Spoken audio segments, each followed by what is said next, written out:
আসমানের গজব, মহাপ্লাবন, জলোচ্ছ্বাস, বন্যা ইত্যাদি যে পাপগুলোতে আল্লাহ পাক বিভিন্ন জাতিকে ধ্বংস করেছেন, এই সমস্ত আযাব আল্লাহর পক্ষ থেকে একটা একটা করে আসতে থাকবে, একটা একটা করে।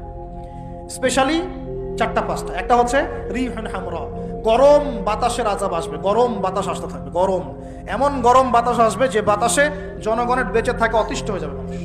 2 নম্বর আসবে জালজালা, এমন ভূমিকম্প, সানাওয়াতু জালাজিল, ভূমিকম্পের বছরগুলো, একটা দুইটা না, বছরগুলো একটার পর একটা আসতে থাকবে।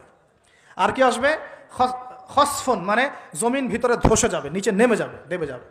আর মাসখান, মানুষের আকৃতি পরিবর্তন হয়ে যাবে। আর কযফান, আকাশ থেকে পাথরের বৃষ্টি বর্ষণ করা হবে। এগুলো আসতে থাকবে। এছাড়া আমাদের হাতের কামাইগুলো তো আছেই। আল্লাহ রাব্বুল আলামিন আমাদের সবাইকে, স্পেশালি ঢাকা শহরের বাসিন্দা আমরা যারা আছি, আমরা যারা দিনী ভাই, আমাদেরকে সমস্ত পাপগুলো ছেড়ে দেওয়ার তৌফিক দান করুন। আল্লাহ পাক আমাদের সবাইকে শিরকের পাপ ছেড়ে দেওয়ার তৌফিক দান করুন, কুফরের পাপ ছেড়ে দেওয়ার তৌফিক দান করুন। এই অহংকার, সম্পদের অহংকার আল্লাহ পাক বন্ধ করার তৌফিক দান করুন। আল্লাহ পাক আমাদের সবাইকে দুর্নীতি বন্ধ করার তৌফিক দান করুন, ন্যায় প্রতিষ্ঠা করার তৌফিক দান করুন। আল্লাহ রাব্বুল আলামিন আমাদের সবাইকে, স্পেশালি যুবক যুবতী যারা আছে, সবাইকে জেনা ছেড়ে দেওয়ার তৌফিক দান করুন, পবিত্র চরিত্রকে পবিত্র রাখার তৌফিক দান করুন, এই পর্নোগ্রাফি থেকে দূরে থাকার তৌফিক দান করুন। আল্লাহ পাক এই যুব সমাজকে মাদক থেকে দূরে থাকার তৌফিক দান করুন। আমরা দোয়া করি যুব সমাজকে আল্লাহ পাক এই পতিতাবৃত্তি, ব্যভিচার থেকে বাঁচিয়ে রাখুন। পরিবারগুলোর মধ্যে আল্লাহ পাক শান্তি দান করুন।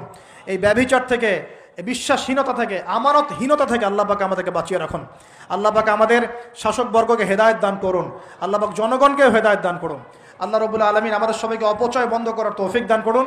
সবাইকে নামাজি বানিয়ে দিন, সবাইকে কোরআনওয়ালা বানিয়ে দিন, সবাইকে হাদিস চর্চা করার তৌফিক দান করুন, রাসূলের সুন্নত মাফিক জীবন গড়ার তৌফিক দান করুন। সমস্ত পরিবারগুলোতে ইসলামী পর্দা কায়েম করার তৌফিক দান করুন, নামাজ প্রতিষ্ঠার তৌফিক দান করুন, পরিবারগুলোর মধ্যে হালাল রিজিকের ব্যবস্থা আল্লাহ করে দিন। এবং সর্বোপরি আসন্ন রমজান যেটা আসছে, এই রমজানে আমরা যেন আমাদের গুনাহগুলোকে মাফ করিয়ে নিতে পারি, আল্লাহ পাক সেই তৌফিক আমাদের সবাইকে এনায়েত করুন, বলি আমিন।